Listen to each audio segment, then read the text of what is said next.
In this video, I'm going to show you how to hang your guitar on the wall in a way that makes it look like it's almost floating. Now, why make your own? Well, there are options out there to hang your guitar sideways like this, which is what I prefer. The cheapest options, for example, Monoprice has a fairly inexpensive one, but it's hooks that come around in front of the guitar, and I think kind of detract from the look. I'll post a link to those anyway, though. You might prefer those. There is another brand called Woody's hangers, they're sold on Amazon, that use clear plastic brackets that you fasten to the wall, and the strap supports hook into them. Now that's a great option too. I'll post a link to those too. They're sold on Amazon. They're fairly inexpensive in the States, maybe about 20 bucks last time I checked. Here in Canada they're a little more expensive though, and that was one of the determining factors in me not buying them. The other determining factor was that I already had the materials to do what I did here. I paid absolutely nothing to do this. Now if I had to buy everything to do it, it might have been a different story, so it might be different for you, but I'll show you what I did and you might like it. So I am supporting them from the strap supports as well. The only thing you see is this little piece of wood down here, and I think it kind of fits in with the look of the guitar. This is an Epiphone Dot. It does have a strap support on the back, and I'll show you what that looks like. So that hooks into here, this one. That carries the bulk of the load, and then this one down here is just a hole the strap support sits in. The one on the bottom. This piece down here is just to keep the bottom of the guitar away from the wall, because without that it'll rotate and touch the wall. That keeps the guitar nice and parallel to the wall. So I'll show you how to make it. One thing to add is that if you have a guitar that has a strap support up here, keep watching anyway. You might be able to get some pointers from what I'm doing and adapt the design to your guitar. So for this project I'm going to be using some 1x6 maple. I just had this left over from another project.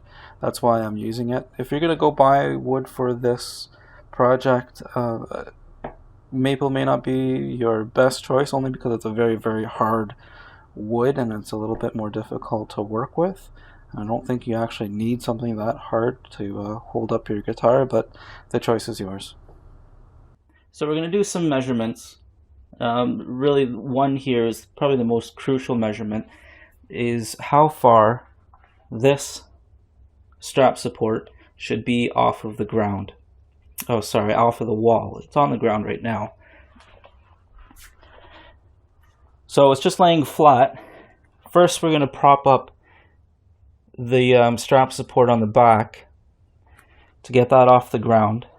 Now, because the headstock is angled at the end, we have to keep it further away from the wall. So just this isn't going to be enough. You can see I can slide that right through. So I'm going to have to double this up. So what I'll end up doing is when I cut a piece of this, I'll just put another layer on top and glue the two pieces together. So what I'm using in the meantime just for the measurements is some cedar shims that I have left over from installing some doors. You see it's about the same size as the wood. So I'm going to put these under and support the guitar on it. Now I'm going to support the guitar just behind the strap support, not on the strap support itself, because remember the strap support is going to be in the wood, not sitting on top of it. So I'm going to put it just behind.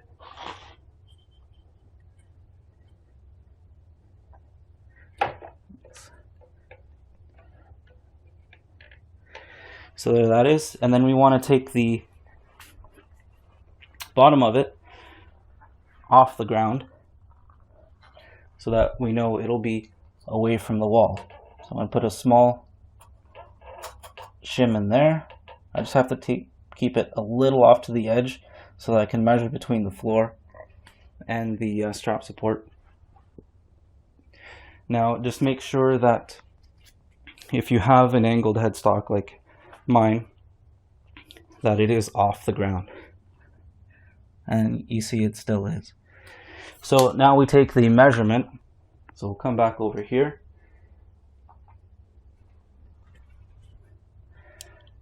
And I'm going to use some digital calipers just because I find it easier. Of course, you can use just a measuring tape if you want. Just be careful with anything that's steel around your guitar so that you don't scratch it. So I'll bring it in so it is just in the middle of the strap support. And you see there it's about just over an inch. So we do have to make a couple more measurements, and that is of the strap support itself, the diameter of it. So first we'll want the thickest part of it, and you'll see mine is about 0.552 inches.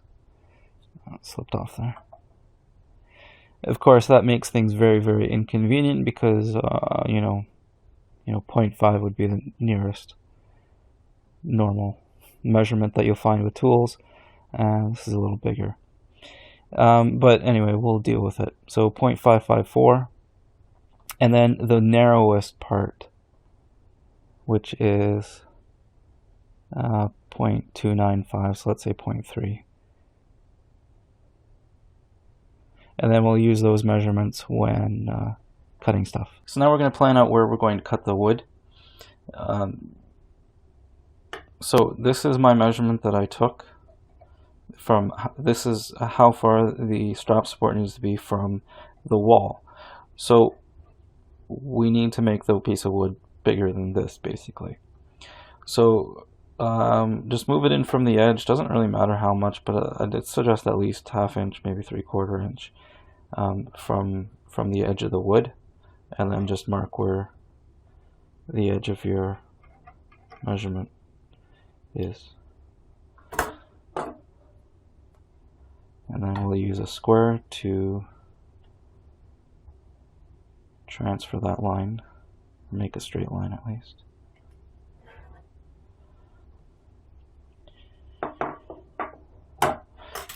So back to this measurement, what we're going to need, we'll need to see how thick we need this to be. So mark where the center of the strap support is going to be, which is right here. At least there. We could always, no, let's find there, because that's going to be good enough. Now under this, I'm going to put a screw. So I'm planning on putting a screw in from the end all the way through and into the wall. So it's going to need to accommodate that. The head of the screw is probably, you know, that big. So I'm going to come in below that. Just going to mark a line down here. A little bit extra in case, you know, I end up moving where these are. So that's basically all we need. So you see here I've cut the piece out. It is a relatively small piece. But what we're going to do is, now that we have the measurement for the strap support, the biggest diameter, we're going to use the biggest diameter and drill a hole through. Not all the way through, just about halfway or so, a little more than halfway. You can measure how deep your strap support is and go that deep. And but yeah, this is just going to be a plain old hole. I had also cut a couple of other pieces. This is the piece that's going to go behind the body and support the other strap support. And I've already glued them together and clamped them so that you know, it'll be good and tight when we are ready for it.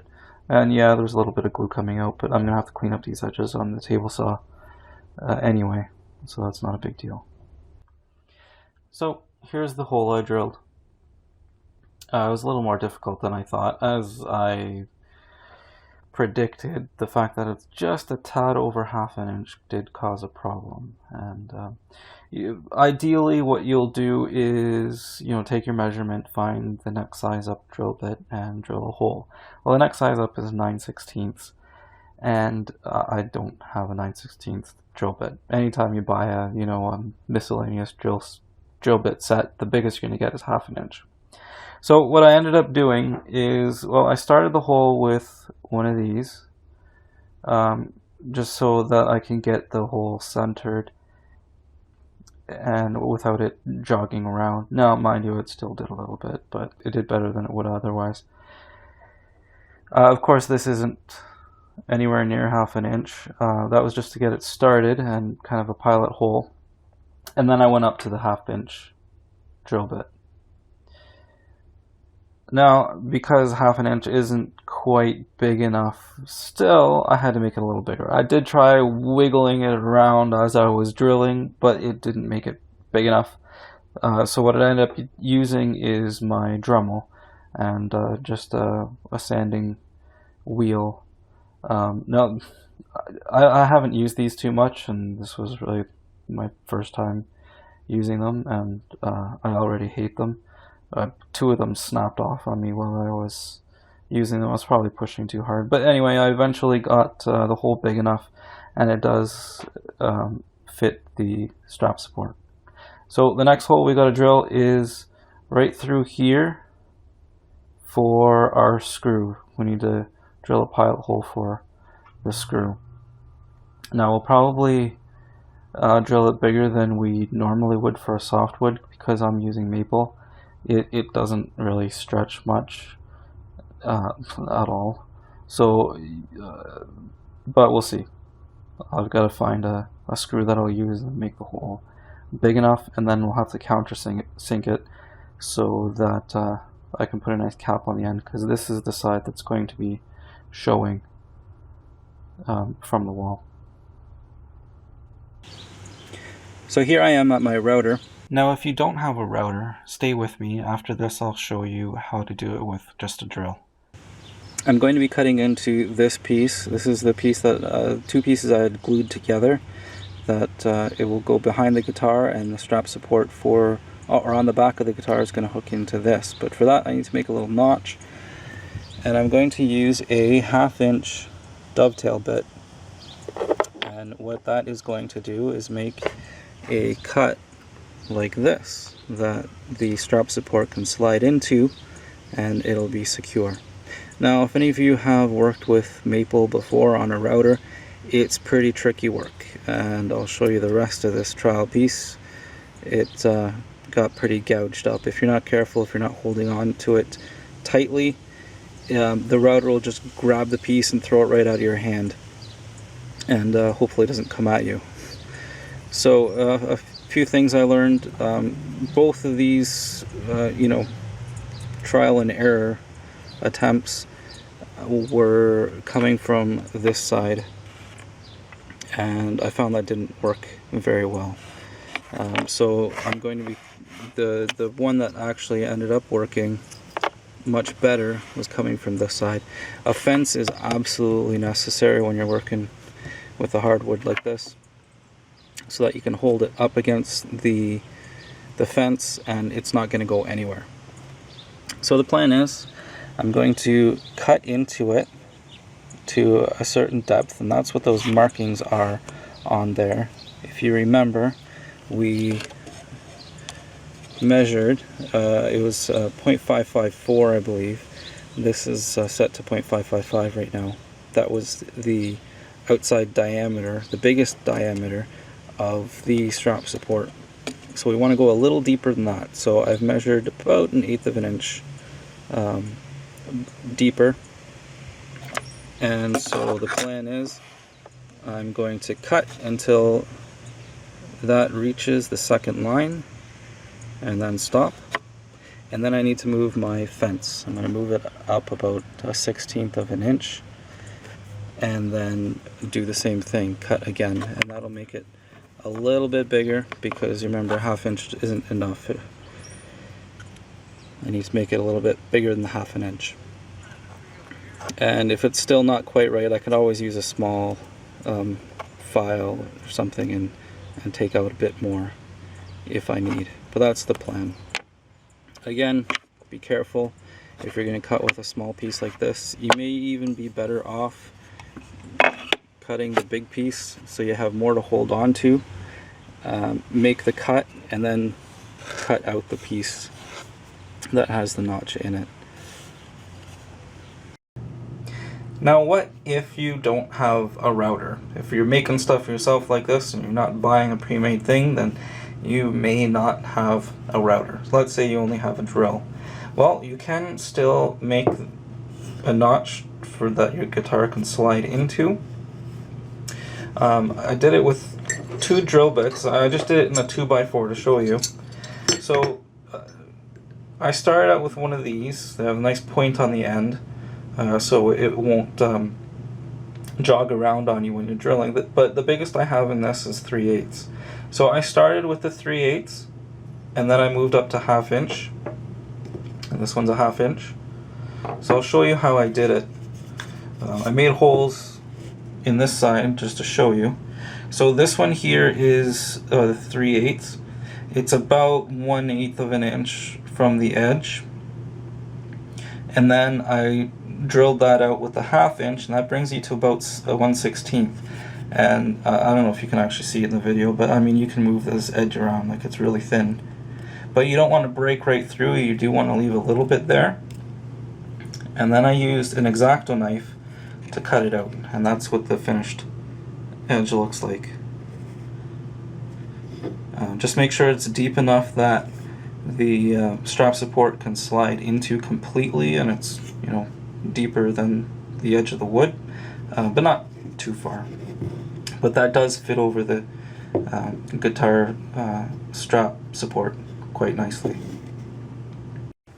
So back at the guitar, here's the cut piece, and you can see that it just fits. It's a little snug, and I think that's absolutely perfect. That way it's just a little bit more secure. There's, you know, no wiggle room in and out at all. And so yeah, that'll support it pretty well. So here are the 2 finished pieces. This one is the one that'll support the bottom of the guitar. See, I've drilled the hole, the pilot hole for the screw that's going to go in there, and I've countersunk it. I countersunk it a little deeper so that I can put this in there to cover the end, because this is really the only thing that you're going to see from all of this. I'm probably going to end up staining this just so it looks a little bit pretty. You could also, you know, if you still had paint from whatever you painted the wall, paint it the same color as the wall so you hardly see it at all. Or same color as your guitar if you can. Whatever you want. Now this is a piece that's going to support the rest of the body. It's going to kind of go up like that on the wall, and then this piece will be down here like that. So this one too, I put 2 pilot holes in here. I'll put 2 screws in it, since, you know, that's going to be supporting most of the weight. So I want to make sure it doesn't rotate on me and, you know, drop the guitar. I also just rounded the corners a little bit, just so, you know, there's no chance that it'll scratch the guitar. You could also put some felt, you know, if you can find self-adhesive felt, put that on there and on here too, so that, you know, it doesn't scratch the guitar. This piece I'm not going to put any plugs in here because that will make it, you know, stand out more, and that'll rub on the guitar. And you're not even going to see the screws once the guitar's on, because the guitar's going to be over it. So that's about it. Now we have to mount it on the wall. I'm going to stain this first, and then we can look at mounting it. Here are the final pieces. I have both pieces stained now. I had a nice dark stain that I've used before on the maple, and I think it came out really nice. So this is the piece that'll go on the bottom. I have the plug that'll go in there. You can see I already drilled the pilot hole for the screw, which is an absolute necessity with these hardwoods, otherwise you'll split the thing right open. This piece up here, now I put this on, I just cut a smaller piece. You see it's probably only 1/8 of an inch thick, and I stain that and put it on a screw just so it'll flap shut. Now it'll be like this on the wall, so that flap will stay over the notch, and that'll stop the guitar from pushing out. You may decide you don't need that. You probably don't, unless you have kids that might, try to push it up off the wall.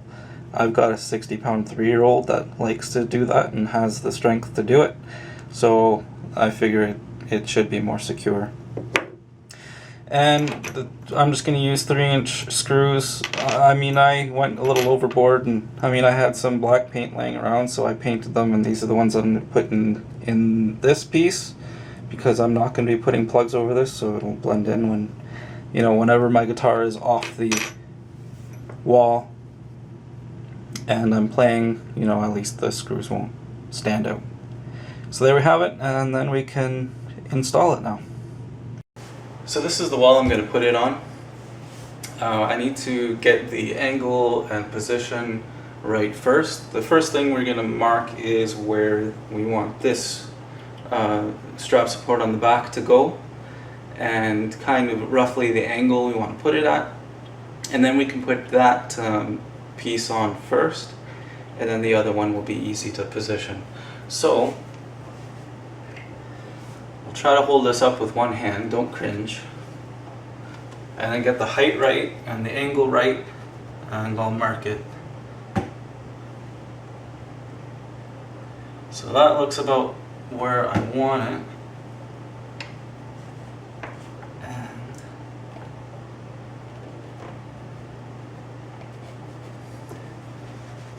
So it's more just like a scribble, but anything to get us what we need.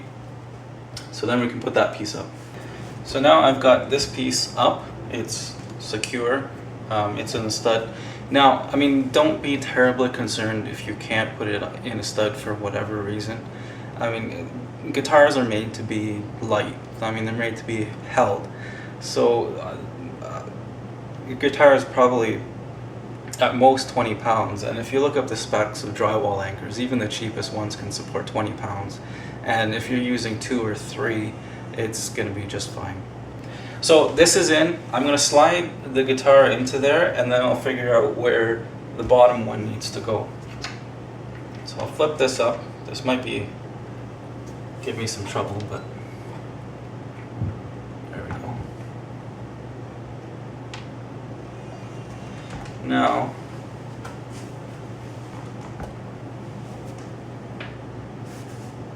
bring this down here where it needs to go.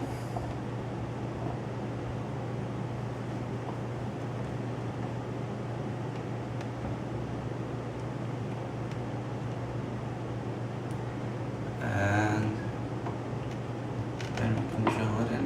Might move it away a little bit from the guitar, give it a little bit of room so the wood's not rubbing up against wood.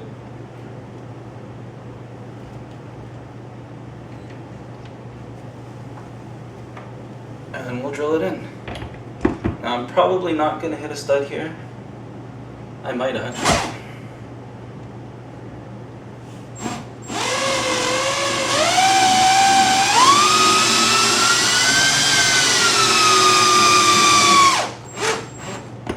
I did. That's awesome. But again, if you don't, it doesn't really matter too much. Now the reason I hit a stud, I did measure between the 2 strap supports, about 18 inches. So that gives you a little bit of an angle if you have 16-inch centers on your studs. So that's why I lucked out and hit a stud. But that's not necessarily going to be your case. And even if you get one into a stud, that's even better. So here we go. Now it is leaning a bit. It does twist a bit. And this bottom part is up against the wall. So I'm going to see if I can do something about that. What I can probably do is even put, I mentioned putting some felt on, here, I'll take it off. Putting some felt strips or something on here, and that might help it not twist. So I'll put that on, see if it helps. So I told you that I was going to put some felt pads on here to make it stop rotating toward the wall, and I did. I had to put 2 layers of it, one on top of the other, to make it make any difference at all. And it actually became hard to put it on because I had to compress the felt to put the guitar on the mount, and it's still not working quite like I'd like. You see how close it gets to the wall. It's not quite touching, but it's only about a hair off the wall. So I don't like this for 2 reasons. One, I'd like the guitar to be parallel to the wall and not slanted, just for looks, but also it tells me that there's a lot of pressure on the wood here to make it stop moving or to stop rotating. So I'm going to do something different. So here's the solution I came up with. That's just a block of wood under the bottom of the guitar to keep the bottom away from the wall. So that's a 3/4 inch cube. I stained it the same way as the other blocks and put a felt pad on the top of it for the guitar to rest on. Now you don't even need to screw this to the wall. The pressure of the guitar is going to keep it on there, so double-sided tape or even a dab of silicone, which is what I used, will keep it on there just fine. And that keeps everything nice and parallel to the wall. So there you have it, guys. It's all done. It's looking pretty, and it looks like a piece of art on the wall. Now just remember to actually take it down and play it every once in a while. So if you like this, I will be doing another video doing a similar thing with my acoustic guitar. The design's going to have to be a little bit different to accommodate that. So subscribe if you want to see that too. Enjoy, guys.